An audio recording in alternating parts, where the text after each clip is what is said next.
वसुदेवसुतं देवं कंसचाणूरमर्दनं देवकी परमानंदं कृष्णं वंदे जगतगुरु कृष्णं वंदे जगतगुरु। बोलो शनि भगवान की जय हो। आज कार्तिक महात्म्य की जय हो। आज कार्तिक महात्म्य का 10वां अध्याय है। देव ऋषि नारद जी बोले, देवताओं को जीतकर जो राक्षस पाताल में जा बसे थे, वे भी जलंधर का आश्रय पाकर भूमंडल में आकर रहने लगे। एक बार उस जलंधर ने राहु का सिर कटा हुआ देखकर उसका कारण शुक्राचार्य से पूछा, तो शुक्राचार्य जी ने सब कथा कही कि किस तरह समुद्र मंथन करके 14 रत्न देवताओं ने हरण किए और दैत्यों की हार का वर्णन किया। तो अपने पिता सागर के मंथन की बात सुन क्रोध से लाल लाल आँख करके उसने घस्मण नाम के दूत को स्वर्ग भेजा। सुधर्मा सभा में प्रवेश कर अखर्व मौली वाक्य को इंद्र से कहता हुआ घस्मण बोला, सागर के पुत्र जलंधर ने अपना दूत बनाकर मुझे भेजा है। उसने जो कहा है वह सुनिए। तुमने मेरे पिता समुद्र को क्यों मथा और वहाँ से जिन रत्नों को जो तुम लाए हो उन्हें दे दो। इस प्रकार दूत का वचन सुनकर विस्मित होकर भय और रोष से इंद्र घस्मण से कहने लगा, हे दूत, हमने जो सागर का मंथन किया था सो सुनो। पहले मेरे से डरे हुए पर्वत सागर ने अपनी कुक्षी में छिपा लिए थे और बहुत से और भी दैत्यों की रक्षा की थी। इससे मैंने भी उनके रत्न हर लिए। पहले सागर का पुत्र शंखासुर भी देवताओं से बैर रखता था, वह भी समुद्र के भीतर छिप गया। उसको मेरे छोटे भाई ने निहित किया। अब तुम जाओ और समुद्र मथने का समाचार जलंधर से कहो। तो नारद जी बोले, तब वह दूत इंद्र से विदा हो पृथ्वी पर आया और इंद्र का वृत्तांत जलंधर से कहने लगा। यह सुनकर दैत्य क्रोध से कांपने लगा। देवताओं को जीतने के विचार से चारों दिशाओं तथा पाताल से करोड़ों दैत्य शुंभ निशुंभ आदि सेनाओं को लेकर आने लगे। उस दैत्य ने स्वर्ग में जाकर नंदन वन पर अधिकार कर लिया। तब तो देवता भी अपने अस्त्र शस्त्र सहित अमरावती से बाहर निकले। देवता और दानवों में घोर युद्ध होने लगा। मुशल, परित, बाण, गदा, बर्ची, फरसा आदि शस्त्रों से एक दूसरे को मारने लगे। दोनों तरफ से हाथी, घोड़ा सवार आदि के मरने से वहाँ रुधिर की धारा बहने लगी। युद्ध में जितने दैत्य मरे उन सबको शुक्राचार्य जी ने मृत संजीवनी वर्षा कर जीवित कर दिया। इधर बृहस्पति जी ने भी सब देवताओं को जीवित कर दिया। देवताओं को पुनः जीवित देखकर जलंधर शुक्राचार्य से कहने लगा कि हमारे मारे हुए देवता फिर कैसे जी उठे। आपकी यह व्रत संजीवनी विद्या तो और किसी जगह सुनी नहीं है। तब शुक्राचार्य जी बोले, बृहस्पति ने द्रोणाचल से दिव्य औषधियाँ मंगाकर इन देवताओं को जिला दिया है, इसलिए तुम द्रोणाचल ही हर लाओ। तो नारद जी बोले, दैत्रेंद्र ने यह सुनकर द्रोणागिरी को लाकर समुद्र में फेंक दिया और संग्राम में देवताओं को मरे हुए देख बृहस्पति जी द्रोणाचल के पास गए और वहाँ द्रोणाचल वहीं नहीं दिखा। द्रोणाचल को दैत्य हर ले गए। यह बात सुन बृहस्पति जी भय से व्याकुल हो बोले, भागो, यह महादैत्य जीतने से इनमें नहीं आवेगा। यह रुद्र के अंश है। इंद्र ने जो कुछ किया है वही याद करो। बृहस्पति जी की यह बात सुन भय से दैत्यों द्वारा खेदित हो देवता दशों दिशाओं में भाग गए। सागर के पुत्र जलंधर ने देवताओं को भागते हुए देख शंख वेदी शब्द करते हुए अमरावती में प्रवेश किया। उसके वहाँ जाने पर इंद्रादिक देवता उसे पीड़ित होकर सुमेरु पर्वत की कंदराओं में रहने लगे। ऐसे देवताओं को जीतकर वह वहाँ राज करने लगा। फिर जलंधर शुंभादिक सब बड़े बड़े दैत्यों को देवताओं के स्थानों पर अलग अलग नियत करके आप सुमेरु पर्वत को चला गया। इति कार्तिक महात्म्य 10वां अध्याय। अब आपको गंगा जमुना की कथा सुना रही हूँ। एक गंगा थी, एक जमुना थी। दोनों बहनें साहूकार के खेत में जा रही थी। जमुना ने 12 दाने गेहूँ के खेत में से तोड़ लिए। गंगा बोली कि बहन, ये तो चोरी हो गई, तुझे तो पाप लग गया। जमुना बोली कि अब वह कैसे उतरेगा। तो गंगा बोली कि 12 बरस साहूकार के नौकरी करने से उतरेगा। जमुना साहूकार के यहाँ गई, बोली मुझे नौकर रख लो। 4 काम छोड़कर मैं तुम्हारे सारे काम कर दूंगी। एक तो जूठे बर्तन नहीं धोऊं, झाड़ू नहीं लगाऊं, सेज नहीं बिछाऊं और दिया नहीं चासूं। साहूकार ने उसे नौकर रख लिया। 12 बरस बाद कुंभ का मेला आया। साहूकार साहूकारनी मेले में जाने लगे तो जमुना ने उन्हें एक सोने का टक्का दिया और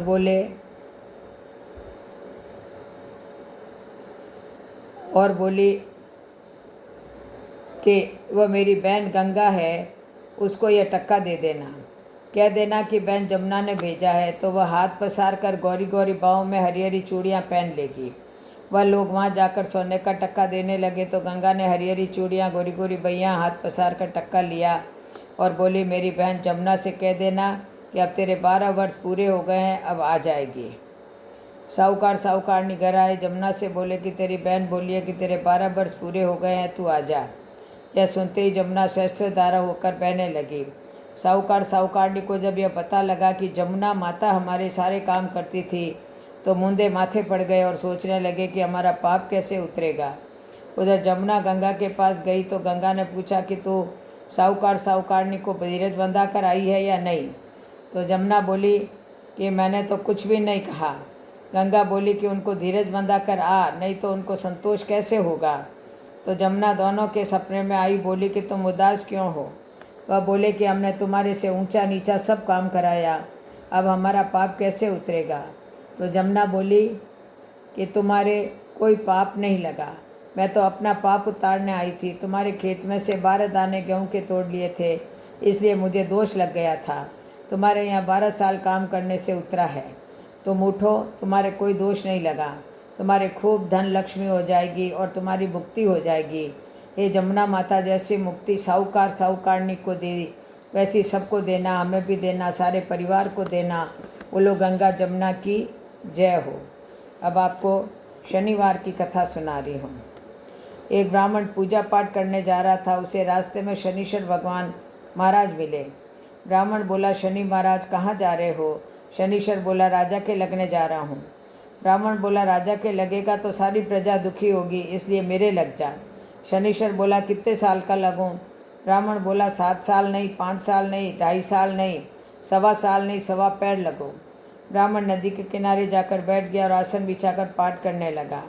नदी में 2 मतीरे बहे जा रहे थे, उसे निकालकर घोड़े के नीचे रख लिए। वह मतीरे राजा के लड़के के सिर बन गए।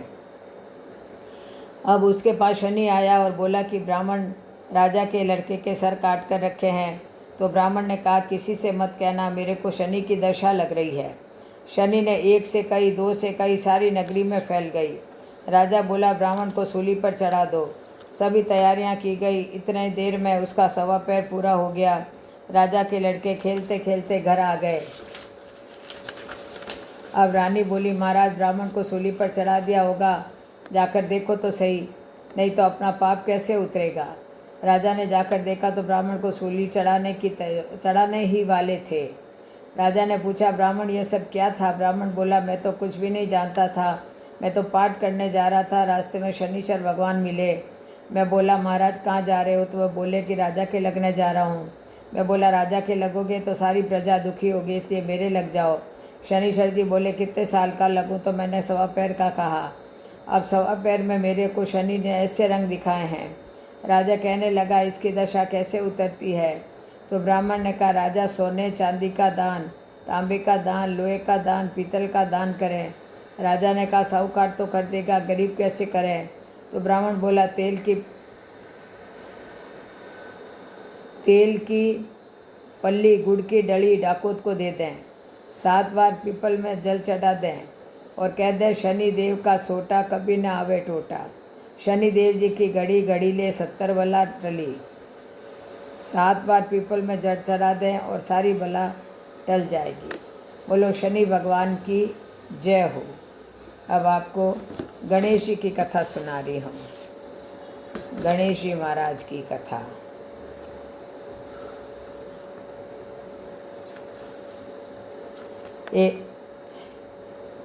दो देवरानी जेठानी थी। देवरानी धनवान थी, जेठानी गरीब थी। जेठानी गणेश जी की बहुत आराधना किया करती थी। वो अपनी देवरानी के यहाँ आटा पीसने जाती। जिस कपड़े से आटा छानती वो अपने घर ले आती और अपने पति को घोलकर पिला देती। एक दिन देवरानी के बच्चों ने देख लिया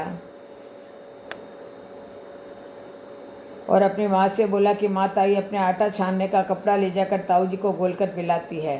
देवरानी यह बात सुनकर बहुत गुस्से हुई और जेठानी को बोली कि मेरा आटा छानने का कपड़ा यहाँ रख कर और हाथ धोकर जाया कर। उसने वैसा ही किया। घर गई तो उसके पति ने कहा कि आटा घोल कर दे। जेठानी बोली कि आज उसने आटा छानने का कपड़ा वहीं रख दिया। तब उसका पति गुस्से होकर उसको लकड़ी से मारने लगा। वह गणेश जी करती करती सो गई। गणेश जी आए और पूछा कि क्यों सोती है। तब वह बोली कि मैं रोज़ाना मेरी देवरानी के वहाँ आटा से छानने का कपड़ा लाकर घोल कर मेरे पति को पिलाती हूँ, लेकिन आज देवरानी ने वो कपड़ा वहीं पर रख लिया, इसीलिए मैं अपने पति को घोल नहीं पिला सकी, इसलिए मेरे पति ने मुझे मारा। गणेश जी बोले कि मैं घर का तिल कुट्टा खाकर आया हूँ, मेरा निपटने का मन है, सो कहाँ जाऊँ। वह बोली कि बहुत जगह पड़ी है, जहाँ चाहे निपट लो। गणेश जी निपट कर बोले कि मैंने निपट तो लिया, अब साफ किससे करूं। वह गुस्से में बोले कि मेरे सिर से साफ कर लो। गणेश जी सिर से साफ करके चले गए। थोड़ी देर में उसने उठकर देखा तो सारा घर हीरो से जगमगा रहा था और सारा सिर भी जगमगा रहा था। वह धन इकट्ठा करने लगी तो उसको देवरानी के वहाँ जाने में देर हो गई। देवरानी ने बच्चों को भेजा कि जाओ देख कर आओ कि ताई अभी तक आई क्यों नहीं। बच्चों ने आकर देखा और माँ को जाकर बोला कि वहाँ ताई के वहाँ तो बहुत धन है। देवरानी दौड़ती दौड़ती आई और पूछा कि तेरे यहाँ इतना धन कहाँ से आया। जेठानी ने सारी बात बता दी। इतना सुनते ही देवरानी अपने घर आई और अपने पति से बोली कि मुझे लकड़ी ही लकड़ी से मारो। जेठानी को उनके पति ने लकड़ी से मारा तो उसके बहुत ही धन हो गया। उसका पति बोला तो धन की भूखी क्यों मार खा रही है, पर वह नहीं मानी। उसके पति ने उसको खूब मारा। वह अपना सारा घर खाली करके गणेश जी का नाम लेकर सो गई। गणेश जी आए, बोले कहाँ निपटूँ। तब वह बोली कि महाराज उसका घर तो छोटा था, मेरा घर बहुत बड़ा है, जहाँ आपकी इच्छा हो वहीं निपट लो। गणेश जी ने पूरे मकान में निपट लिया। फिर बोले कि कहाँ साफ़ करूँ। तब वो बोली मेरे सिर से साफ़ कर लो। अब गणेश जी उसके सिर से साफ़ करके अंतर्ध्यान हो गए। थोड़ी देर बाद उसने देखा तो सारे घर में कूड़ा सड़ रहा है। तब देवरानी बोली कि महाराज आपने मेरे से कपट किया, जेठानी को तो बहुत धन दिया और मेरे को कूड़ा दिया। गणेश जी आए और बोले कि तूने तो धन की भूखी से मार खाई, उसने धर्म की भूखी ने। देवरानी बोली कि आप अपना सारा कूड़ा हटा लो, मुझे धन नहीं चाहिए। तो गणेश जी बोले तेरे धन में से आधा धन जेठानी को दे, तब हटाऊँगा। अब देवरानी ने आधा धन दिया, तब गणेश जी ने अपनी माया हटाई। ये गणेश जी महाराज, जैसा देवरानी को दिया वैसा किसी को मत देना, और जैसा जेठानी को दिया तो वो सबको देना। कहता ने सुनता ने उकारा भरता ने अपने सारे परिवार को देना। बोलो गणेश जी की जय हो। अब आपको आड़ी बाड़ी की कथा सुना रही हूँ। आड़ी बाड़ी सोना की बाड़ी, जी में बैठी कान कुआड़ी कई कई मांगे 36 करोड़ देवता मांगे। बाड़ी सींचा कई होवे, अन्न होवे धन होवे लाच होवे लक्ष्मी होवे, बिछड़ियारो मेल होवे, निपुतिरे पुत्र होवे, सासुरो पुरसन बहुरो जीमण, उठ भाई तपसी जिम भाई लपसी, भाई को थान भजई को मान, थाने थारी वार्तारो फल और माने मारा व्रतरो फल।